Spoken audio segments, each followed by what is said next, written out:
없는 내 힘이 오직 예수님의 보혈로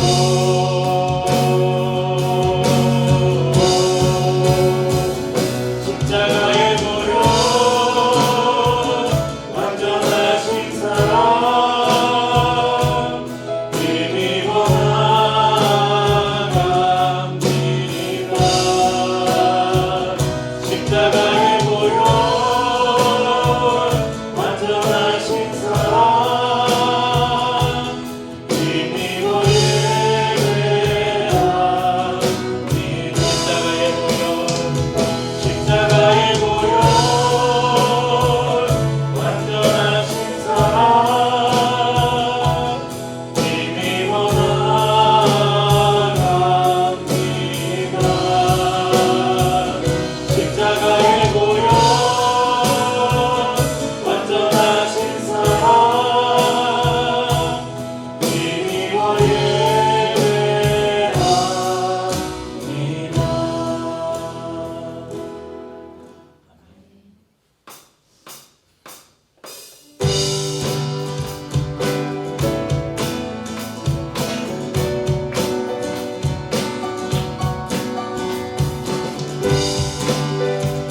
족속과 만국 백성과 나라가 온 데서 우리를 비로소서 하나님께 드리시는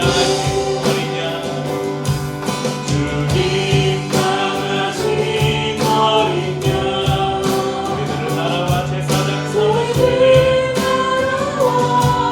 제사장 삼아주셨으니 우리는 주와 함께 이 땅에서 다스리니 죽임 당하신 어린 양 능력과 부와 지혜 힘과 존귀와 영광 찬송받으리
공부했었는데 주제가 뭐였습니까? 혹시 기억나세요?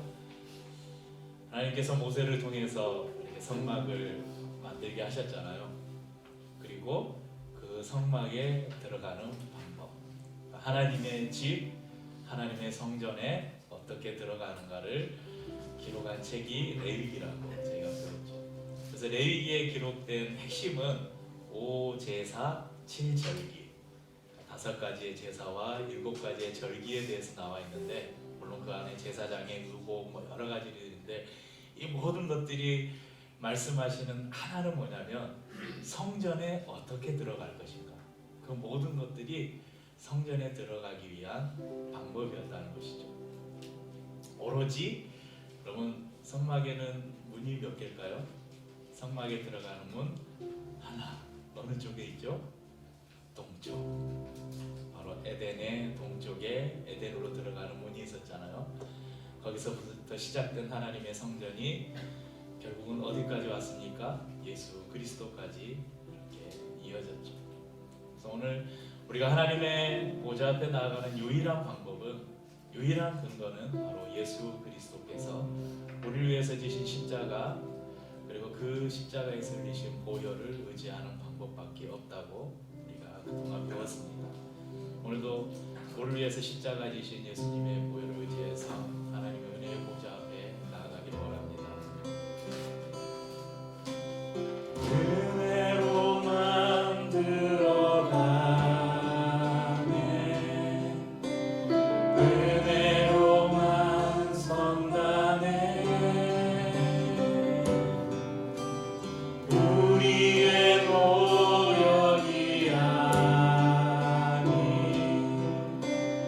어린 양의 보혈로 그분의 임재 가운데 돌아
저희가 계속해서 천국은 마치 천국이 어떤 곳인가, 하나님의 나라가 어떤 곳인가를 특별히 사순절 기간에 살피고 있습니다. 예수 그리스도께서 이 땅에 오셔서 하나님 나라를 선포하시고 또 십자가에서 죽으셔서 부활하시고, 그러므로 우리에게 이 땅에 오신 예수 그리스도를 통해서 하나님의 나라가 우리 가운데 임했다, 그런 말씀을 드렸는데, 그 나라를 사는 우리가 이 땅에 살면서 어떻게 하나님의 나라를 누리고 살아야 되는지, 그 하나님의 나라를 계속 살피고 있습니다. 오늘은 5번째 시간으로 이미 우리가 몇 번쯤은 들어봤을 법한 혼인잔치의 비유를 통해서 하나님의 나라가 어떤 곳인지 말씀을 나누려고 합니다. 오늘 저희가 살펴볼 본문 1절에서 4절, 14절 말씀은 엄밀하게 말하면 한 가지 비유라기보다는 또 이게 이러네요. 한 가지 비유라기보다는 1절에서 10절까지의 비유, 이게 혼인잔치 비유이고요. 11절에서 13절까지의 비유가 예복 비유라고, 이게 두 가지 비유가 마치 하나처럼 연결되어 있는 그런 비유입니다. 오늘 비유는 이렇게 시작합니다. 2절에 보면요, 천국은 마치 자기 아들을 위하여 혼인잔치를 베푼 어떤 임금과 같으니. 자, 천국이 어떤 곳인가? 마치 어떤 임금이 자기 아들을 위해, 아들이 이제 신랑이겠죠, 아들을 위해 베푼 혼인잔치와 같다, 이렇게 말씀합니다. 혼인잔치는요, 성경에서 혼인잔치를 메시아 시대가 왔음, 메시아 시대에 벌어질 그 일을 예표하는 그런 상징입니다. 자, 주요 등장인물을 살펴보면요, 임금이 나오죠. 그리고 아들이 나옵니다. 또 종들이 나오고 청함을 받은 사람이 등장합니다. 임금은 누구겠습니까? 임금은 하나님이겠죠. 성부 하나님. 그리고 아들은, 신랑은 예수 그리스도입니다. 또 혼인잔치에 신랑이 있다면 누가 있겠습니까? 신부가 있어야겠죠. 오늘 말씀에서는 신부는 안 나와요. 그 신부가 누구인지는 힌트를 주고 있습니다. 그것을 발견해 보시기 바랍니다. 종은, 여기서 나오는 종은 구약의 선지자라기보다는 예수님이 오신 이후에 복음을 전하는 복음 전도자들로 우리가 생각해 보는 것이 더 타당할 것입니다. 그리고 또 누가 나옵니까? 청함을 받은 사람들이 나옵니다. 그런데 이 청함을 받은 사람들에는 두 부류가 나와요. 한 부류는 3절에 나오는 초청장을 가지고 있는 사람, 초대장을 받은 사람들하고요, 9절에 나오는 초대장이 없는 무작위로 초청받은 사람, 이 두 부류가 나옵니다. 자, 이제 오늘 본문을 좀 자세히 들여다보면요, 유대 혼인잔치에는 일반적으로 대부분 동일한 이 정해진 순서가 있었습니다. 먼저 잔치를 베푸는 사람은 아들을 결혼시키는 이제 혼주겠죠. 혼주는 이제 몇 월 며칠 어디에서 우리 아들의 결혼식을 하겠다, 이렇게 이제 결정이 되면, 우리도 그러잖아요. 우리 결혼식에 누구 부를까? 청첩장 누구한테 보낼까? 그럼 명단 작성하시죠. 몇 분 안 계시구나. 아니, 한 분밖에 안 계시네. 한 분도 없구나. 아니, 저기 자녀를 시집 보내보신, 시집 결혼해보신 분이 한 분도 안 계시네요. 네, 이제 나중에 하실 거예요. 이 청첩장 누구에게 보낼까? 이렇게 명단 작성하잖아요. 그리고 명단을 작성해서 이제 초청장을 보내죠. 근데 유대에서는 이제 청첩장 한 번 보낸 걸로 끝이잖아요, 우리 같은 경우는. 근데 유대에는 이렇게 명단을 이렇게 쭉 뽑아서 먼저 1차적으로 초청장을 보내면서 우리가 몇 월 며칠 몇 시에 어디에서 혼인잔치가 있는데 참석하실 수 있습니까? 이렇게 물어봐요. 그러면 참석할 수 있습니다, 대답한 사람들의 명단을 다시 작성하겠죠. 그리고 나서 오늘 말씀처럼 이제 장식도 하고 장소에 데코레이션 다 하고 음식 다 준비하고 예식을 다 준비해 놓고 다시 한번 보냅니다. 다시 한번 자기의 종들을 보내서, 자, 이제 모든 혼인잔치 준비가 다 됐습니다. 그때 두 번째 보내는 사람들은 누구에게 보내는 거예요? 첫 번째 초청을 했을 때 갈 수 있습니다, 응답한 사람들에게 이제 보내는 거예요. 그래서 준비가 다 됐으니까 이제 오십시오.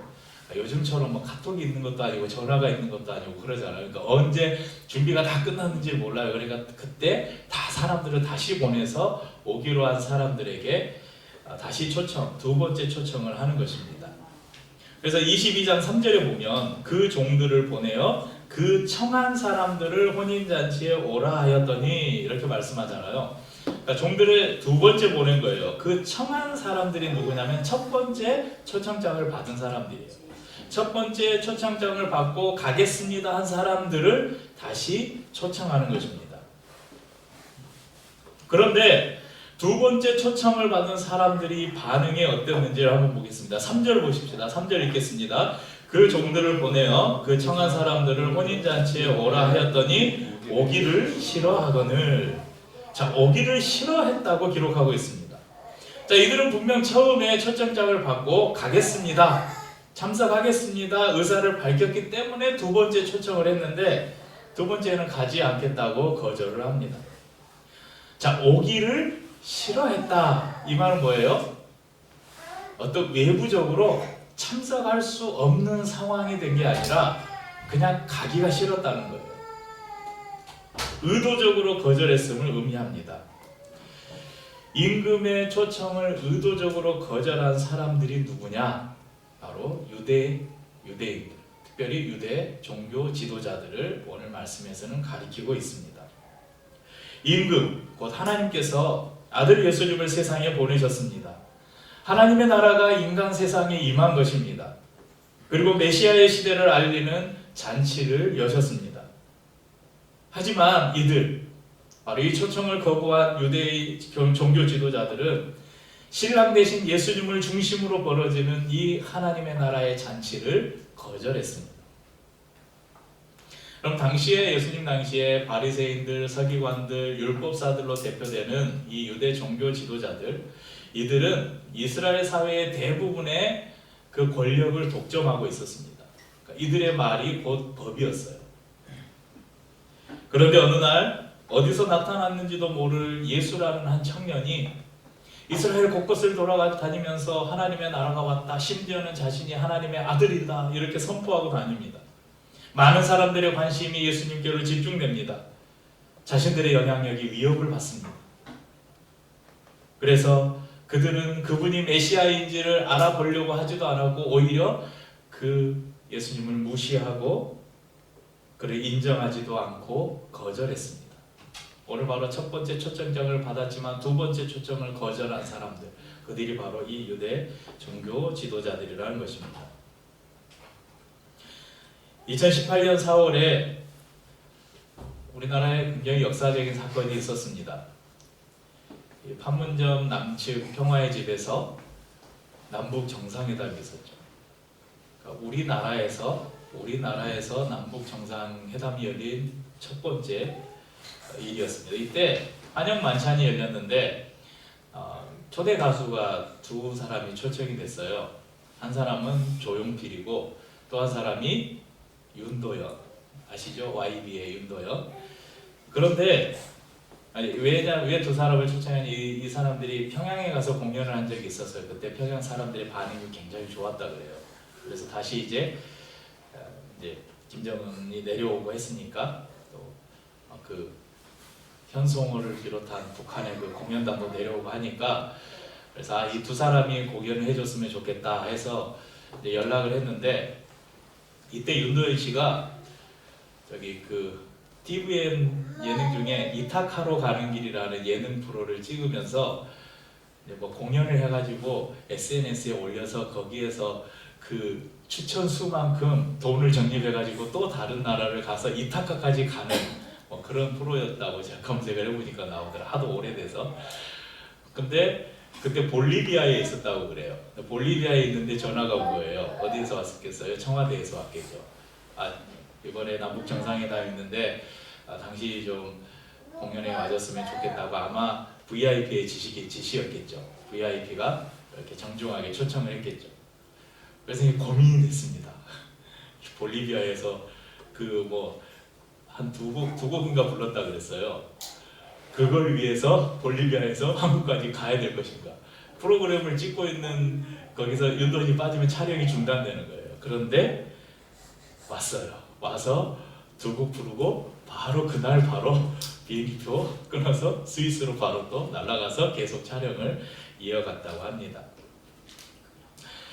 여러분, 이 남북 정상회담이라는 의미 때문이기도 하겠지만 윤도현이 그 스케줄을 막 이렇게 중단해 가면서 와야 됐던 그건 뭘까요? 이 한 나라의 정상이 정중하게 초청을 한 거잖아요. 당신이 이 역사적인 이 만찬에 공연을 해줬으면 좋겠다, 노래를 불러줬으면 좋겠다. 그러니까 모든 것들을 뒤로 하고 한국까지 날아왔습니다. 여러분, 이게 보통의 경우라면 이게 좀 상식적인 일 아닙니까? 여러분도 그럴 수 있지 않겠어요? 그런데 이 민주주의, 지금 우리가 살고 있는 시대가 민주주의 시대잖아요. 이 민주주의 시대에서도 대통령이 우리를 초청했다? 그것을 쉽게 거부할 사람이 있을까요? 별로 없을 거예요. 그런데 하물며 이 비유에는 지금 임금이 나오잖아요. 왕정시대라는 거예요. 우리나라의 그 조선시대, 고려시대 이런 이 왕들이 지배하던 시대를 우리가 상상해 보십시다. 왕이 어느 백성을 궁으로 들어와라 이렇게 불렀어요. 가기 싫은데요? 이럴 수 있습니까? 자, 그러면 이제 무슨 죄죠? 영무죄는 아니고 아무튼 임금의 명령을 거역한 죄가 뭐죠? 그래서 아마 삼족을 멸하겠다. 막 임금이 화나면 가서 삼족을 멸해라 막 이러잖아요.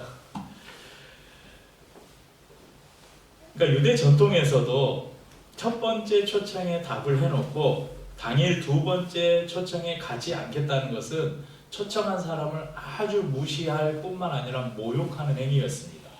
굉장히 큰 무례였어요. 그래서 초청한 사람은 분노했습니다. 그런데 이 임금은, 오늘 말씀해 보면 임금은 화가 막 이렇게까지 차올랐는데 그 분을 가라앉히고 다시 세 번째 종들을 보내요. 이번에는 조금 더 구체적인 초청의 메시지를 전합니다. 4절 말씀 함께 읽어볼까요? 다시 다른 종들을 보내며 이르되 청한 사람들에게 이르기를 내가 오찬을 준비하되 나의 소와 살찐 짐승을 잡고 모든 것을 갖추었으니 본인 잔치에 오소서 하라 하였더니, 자, 음식도 다 준비됐습니다. 굉장히 맛있는 음식도 많이 준비하고 하니까 꼭 오십시오. 다시 한번 초청을 해요. 이것은 강권에 가까운 초청입니다. 야, 꼭 와라. 내가 이렇게까지 했는데 아마? 이런 표현이죠. 그런데 이 사람들은 또 거절합니다. 아예 돌아보지도 않고 밭으로 일하러 가고 자기 사업을 하러 가버렸다고 오늘 성경에 기록하고 있습니다. 심지어는 6절 말씀에 보면 그 남은 자들은 종들을 잡아 모욕하고 죽였다. 임금이 보낸 사신을 잡아서 모욕하고 죽였다. 이렇게 기록하고 있습니다.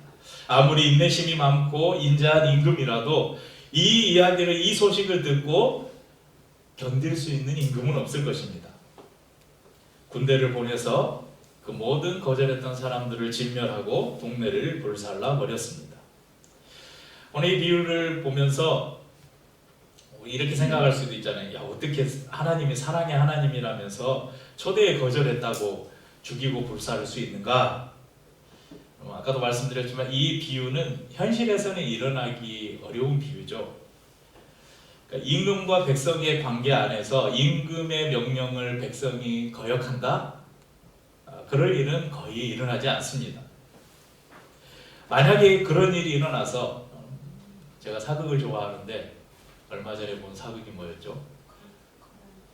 네, 고려 거란 전쟁을 재미있게 보다가 뒤에는 재미없게 봤는데 고려 거란 전쟁에 보면 현종 때였어요. 고려 현종 때인데 그때는 임금한테 대드는 사람들이 있었는데 근데 그 대드는 사람들은 당시에는 호족들의 세력이 워낙 강해서 호족들이 대들긴 했지만 일반 백성들이 임금에게 대든다, 있을 수 없는 일이죠. 만약에 대들었다가 어느 백성이 임금의 명령을 거역했어요. 그래서 임금이 야, 저 집을 멸문지화 시켜라. 여러분 이상하게 생각해요? 당연하게 생각하죠. 저희는 그게 당연한 일이에요. 오늘 이 비유는 제가 좀 무리하다 싶을 그런 비유긴 하지만 오늘 비유의 핵심은 한 나라의 임금과 백성 간의 관계가 아닌 온 우주 만물을 창조하신 하나님과 그 피조물의 하나에 불과한 이 인간관계 안에서 일어난 일을 오늘 임금과 그 초청받은 사람들로 비유로 우리에게 보여주고 있는 것입니다. 한 나라의 백성이 임금의 초청을 거부하는 것도 그 사신을 모욕하고 죽이는 것도 상상할 수 없는 일인데, 온 우주의 창조자이시고 우리의 생사화복을 주장하시는 분, 만군의 하나님 앞에 그냥 바람 불면 날아가 버릴 티끌과도 같은, 먼지와도 같은 이 한 인간에게 창조주가 초청을 했는데 그것을 거부하고 무관심하고 심지어는 그 초청을 한 사람을 거역하고 모욕하고 죽였다. 이에 진노하신 하나님의 진노를 여러분 임금의 진노와 우리가 비교할 수 있겠습니까? 하나님의 사랑이 한없이 크다면 그분의 심판 또한 엄중할 것입니다. 초청을 받은 사람들이 초청을 거절했다고 하나님의 잔치가 중단되지는 않습니다. 임금은 네거리 길에 가서 사람을 만나는 대로 혼인잔치에 청하라고 명령합니다. 그럼 네거리는 동네와 동네가 만나는 곳이잖아요. 사거리. 사람들의 왕래가 굉장히 많은 곳입니다. 거기에 가서 초청에 응답하는 사람들은 누구나 혼인잔치에 데리고 와라. 여러분, 이들에게는 첫 번째 초청장이 필요 있었습니까? 필요 없어요. 여러분, 이 첫 번째 초청장은 유대인이라는 혈통이에요. 하지만 세 번째, 두 번째도 거절했잖아요. 세 번째도 거절했잖아요. 그런데 이 마지막 네 번째 길에서 초청한 사람들은 이 초청장이 필요 없었습니다. 그러니까 유대 혈통이라는 이것이 그들에게는 필요 없었어요. 악한 자나 선한 자나 남녀나 노소 누구를 막론하고 초청에 응답하기만 하면 누구나 그 혼인잔치에 들어갈 수 있었습니다. 서두에 말씀드린 것처럼 오늘 이 비유는 두 가지 비유가 합쳐진 것이라고 말씀드렸습니다. 하나는 10절까지의 혼인잔치 비유, 그리고 또 하나는 11절부터 나오는 예복의 비유입니다. 그러니까 10절과 11절을 보면요, 여러분 10절과 11절 한번 봅시다. 한번 읽어볼까요? 종들이 길에 나가 악한 자나 선한 자나 만나는 대로 모두 데려오니 혼인잔치에 손님이 가득한지라. 임금이 손님들을 보러 들어올새 거기서 예복을 입지 않은 한 사람을 보고. 자, 이 말씀은 10절하고 11절이 그대로 연결되어 있잖아요. 그러니까 사람들 다 들어오니까 바로 임금이 나왔다, 이렇게 볼 수 있는데, 실제로 이게 비유가 두 개가 다른 비유고 이게 연결되어 있다고 그랬잖아요. 그러니까 10절과 11절 사이에는 상당한 시간차가 있다는 것을 여러분 염두에 두고 이 말씀을 이해를 하셔야 됩니다. 그러니까 실제 유대에서도 잔치가 시작되면 많은 사람들이 잔치에 초대받잖아요. 근데 주인공은 바로 안 나와요. 초대된 손님들이 충분히 음식을 먹고 춤을 추고 한바탕 잔치가 벌어져요. 그래서 그 잔치가 한동안 무르익었을 때쯤 신랑을 데리고 딱 나오는 거예요. 그러면서 이제 예식이 진행되는 것입니다. 그 마찬가지로 오늘 10절과 11절에는 여러분 시간차가 있다는 것을 여러분 생각하면서 이제 한동안 좀 시간이 흘렀겠죠. 흘러서 11절에 임금이 잔치에 참석한 사람들을 보러 잔치 자리에 나왔습니다. 그런데 그 가운데 한 사람이 눈에 띄었습니다. 11절에 보면 예복을 입지 않은 한 사람을 보고, 자, 예복을 입지 않은 한 사람이 임금의 눈에 띄게 됩니다. 그럼 이 사람의 문제가 뭐였습니까? 예복을 입지 않았다. 여러분, 초청은 누구나 받았어요. 하지만 잔치에 들어가기 위해서는 예복이 필요했습니다. 그러니까 당시의 유대 관습까지 우리가 가보지 않더라도 오늘날의 현대를 살아가는 우리만 봐도, 여러분 누군가 여러분이 정말 중요한 사람이 결혼식에 갔을 때 잠옷 바람으로 안 가잖아요. 집에서 입던 추리닝 바람으로 안 가잖아요. 그래도 누구 결혼식 간다 그러면 제일 잘 차려입을 수 있는 옷을 골라서 입고 가잖아요. 그게 왜요? 예의니까. 우리 가운데 통용되는 예의잖아요. 그 사람의, 결혼하는 사람에 대한 우리의 배려이고 우리가 표현할 수 있는 예의이기 때문에 그렇게 우리가 옷을 갖춰 입고 갑니다. 그런데 유대 사회는 우리나라보다 더 엄격했어요. 이런 예절이나 이런 거에 대해서. 그러니까 결혼식에 초대를 받았는데 예복을 입지 않았다. 그 예복이 어떤 예복인지는 알 수 없지만 아무튼 당시에 통용되는 그 의복을 입어야 되는데 그 의복을 입지 않고 있었다는 것이죠. 그런데 이렇게 생각해 볼 수 있잖아요. 거리에서 막 사람들을 초청해서 왔잖아요. 그러니까 이 초청해서 바로 집으로 들어왔는지, 아니면 이 사람들이 각자 집에 가서 우리가 초청을 받았으니까 그래도 옷을 입고 가야지 하고 입고 갔는지를 우리가 기록이 안 돼 있으니까 알 수 없는데, 만약에 그 사람들이 그냥 초청 받은 대로 그 자리에서 그대로 이 혼인잔치 집으로 들어갔다. 그런데 어떤 사람이 너는 왜 예복을 입지 않았느냐 지적을 받았다. 이렇다면 우리가 한 가지 좀 상상을 해볼 수 있어요.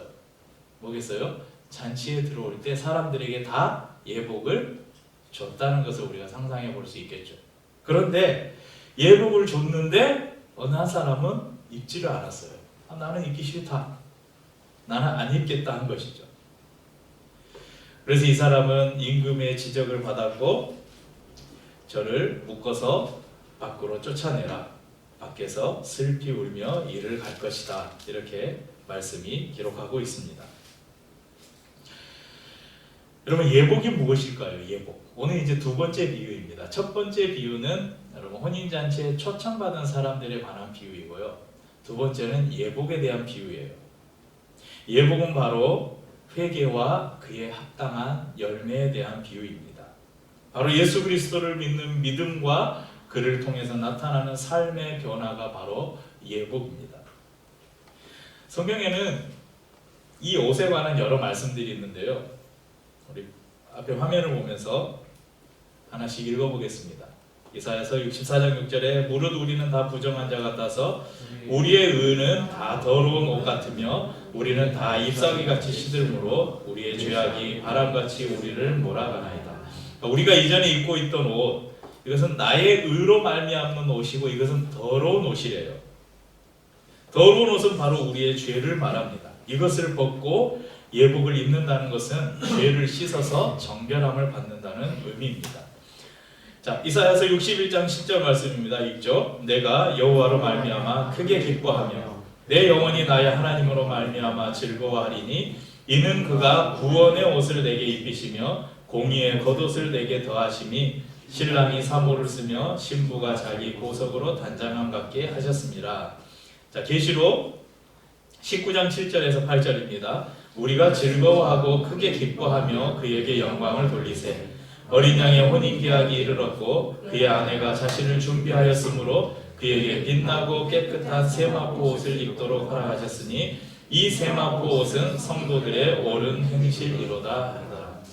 계시록 7장 13절 14절입니다. 장로 중 하나가 응답하여 나에게 이르되 이 흰 옷을 입은 자들이 누구며 또 어디서 왔느냐. 내가 말하기를 내 주여 당신이 아시나이다 하니 그가 나에게 이르되 이는 큰 환난에서 나오는 자들인데 어린 양의 피에 그 옷을 씻어 희게 하였느니라. 자, 오늘 말씀에 저희가 읽은 말씀에 보면요, 우리가 이전에 입고 있었던 옷은 더러운 옷인데 그 더러운 옷이 무언가? 바로 죄라는 것입니다. 그 죄로 입고 있던 우리의 옷을 벗어 던지고 우리가 새로운 옷을 입었는데 그 옷은 뭐예요? 바로 그리스도의 보혈, 어린 양의 보혈로 깨끗함을 받은 옷을 우리가 입었다. 그리고 그 옷을 입은 성도들은 옳은 행실을 가지고 있었다. 이렇게 성경이 말씀해 줍니다. 오늘 이 두 비유의 결합은 하나님 나라에 대해서 우리에게 중요한 두 가지 교훈을 줍니다. 첫 번째는 왜 천국, 하나님의 나라가 유대인에게서 교회로 넘어갔는가? 이것을 우리에게 가르쳐 줍니다. 유대인의 교만과 어리석음은 메시아를 보고도 십자가에 못 박았습니다. 그들이 가지고 있는 기득권을 빼앗기지 않으려 왕의 초청도 거절했습니다. 그래서 하나님의 나라는 태어날 때 내가 이 사람이 유대인이다. 그러면 이제는 다 구원받고 하나님의 백성이라고 생각했는데 이제는 유대인의 혈통으로 태어났다고 당연하게 주어지는 것이 아니라 겸손하게 자신의 죄를 고백하며 예수님만이 나의 구주십니다. 예수님만이 나의 죄를 해결할 수 있는 유일한 분이십니다. 이 고백을 가진 사람들, 이들이 누구예요? 신약의 교회죠. 하나님의 구원이 유대인에게서 교회로 넘어갔다는 것을 우리에게 가르쳐 줍니다. 두 번째는 청함받은 사람들은 어떻게 해야 하는가를 우리에게 가르쳐 줍니다. 청함받은 사람들은 여러분 유대인들 말고 이제 네거리에 있는 아까 나온 선한 자나 악한 자나 남녀노소 모든 사람들, 그러니까 신약 시대를 살아가는 모든 사람들을 가리키겠죠. 이 사람들은 누구 예전에는 그러니까 이 구원 하나님 나라의 백성이라는 게 아예 처음부터 한정이 돼 있었어요. 유대인 아니면 이 하나님의 나라에 들어올 수가 없었어요. 그런데 이 벽이 깨어졌어요. 모든 나라로 모든 사람에게로 이 하나님의 나라가 확장이 되었습니다. 그런데 그 나라에 들어갈 수 있는 사람은 조건이 있었어요. 그게 뭐예요? 바로 예수 그리스도를 믿는 믿음이 있어야 한다는 것입니다. 청함받은 자는 하나님의 나라가 누구에게나 열려 있음을 우리에게 가르쳐 줍니다. 14절 말씀처럼 청함받은 자는 많다. 하나님의 나라는 누구에게나 열려 있다. 그런데 택함을 입은 자는 하나님의 나라가 아무나는 갈 수 없는 나라다. 이것을 우리에게 가르쳐 줍니다. 오늘 제가 이 콘티를 짜면 찬양 콘티를 짜면서 이 찬양을 부를까 말까 고민을 하다가 너무 신나는 찬양이라 뺐는데, 이런 찬양 있잖아요. 아까 저희가 읽었던 계시록 19장 7절 8절 우리가 즐거워하고 크게 기뻐하며 그에게 영광을 돌리세. 어린 양의 혼인기약이 이르렀고 그의 아내가 자신을 준비하였으므로 그에게 빛나고 깨끗한 세마포 옷을 입도록 허락하셨으니 이 세마포 옷은 성도들의 옳은 행실이라. 이 말씀을 바탕으로 만들어진 찬양인데 이런 찬양 있잖아요. 우리 함께 기뻐해 주께 영광 돌리세.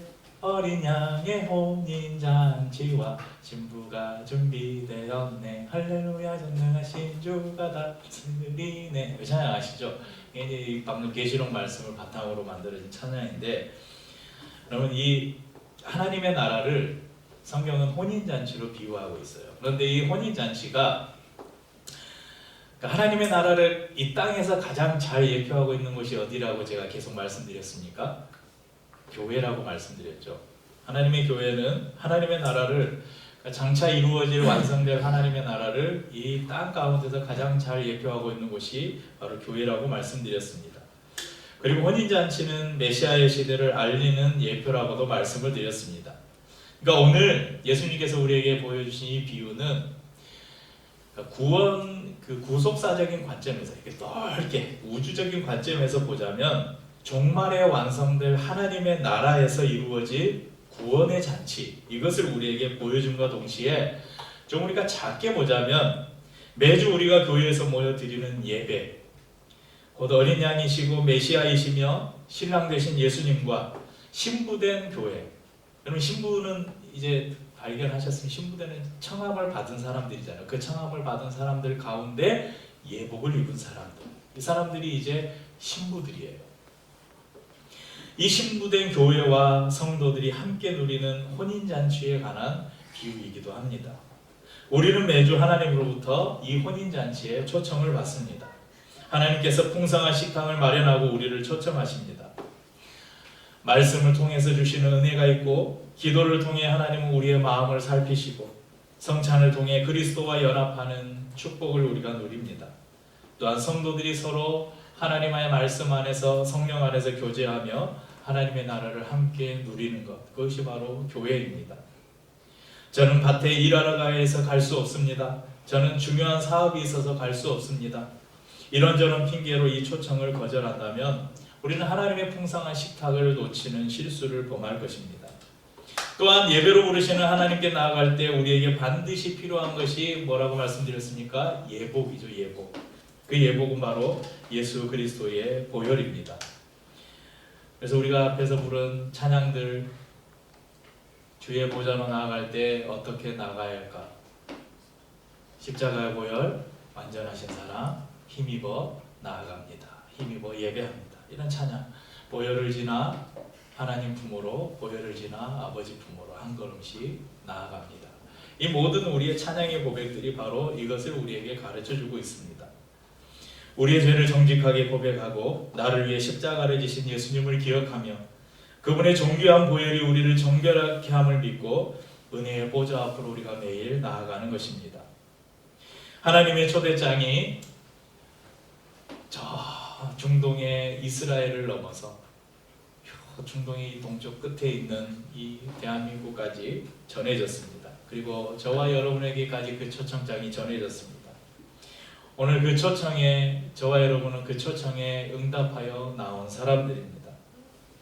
예수 그리스도의 보혈로 예복을 갖춰 입고 하나님 앞에 나온 사람들입니다. 저와 성도님들은 청함받은 사람에서 이제 택함받은 사람들이 되었습니다. 누구나 갈 수 있지만 아무나 갈 수 없는 하나님의 나라의 백성이 되었습니다.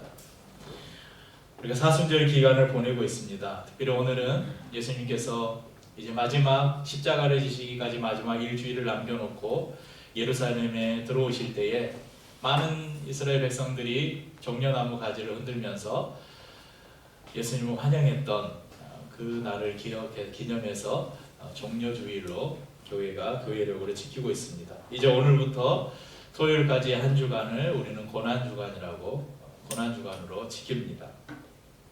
이 고난주간을 지내면서 특별히 우리를 위해서 이 땅에 오신 예수님의 고난과 십자가를 기억하고 묵상하며 보내시기를 바랍니다. 우리에게 당신의 생명을 대신에 선물로 주신 예수님으로 우리가 옷 입고 하나님 나라 백성으로서의 합당한 열매를 맺으면서 날마다 삶 속에서 그리고 매주 우리가 모이는 이 예배 속에서 하나님의 나라의 잔치를, 천국의 잔치를 풍성히 누리는 저와 우리 성도님들 될 수 있기를 주의 이름으로 축복합니다. 함께 우리 찬양하고 성찬을 나누도록 하겠습니다.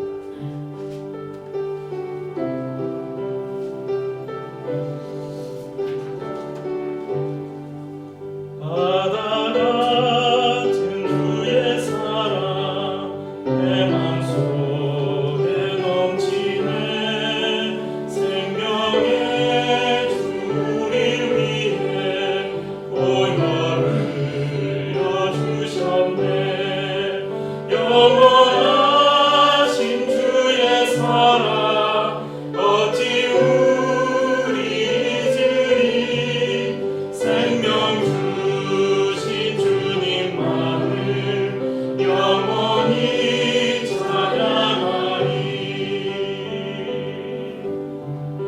주 못 박힌 언덕 위에 생명의 문 열렸네. 깊고 넓은 은혜의 샘 강과 같이 흐르고 하나님의 자비하심 이 땅 위에 넘치네. 영광의 왕 주님 예수 세상 죄 구속했네. 자리에서 일어나. 하나님 나라는 이 땅에 이미 시작된 나라. 주님이 오시는 날 영원히 완성되는 나라. 하나님 나라는 하나님 나라는 이 땅에 이미 시작된 나라. 주님이 오신 날 영원히 완성되는 나라. 수많은 나라와 백성들 기다렸던 그 날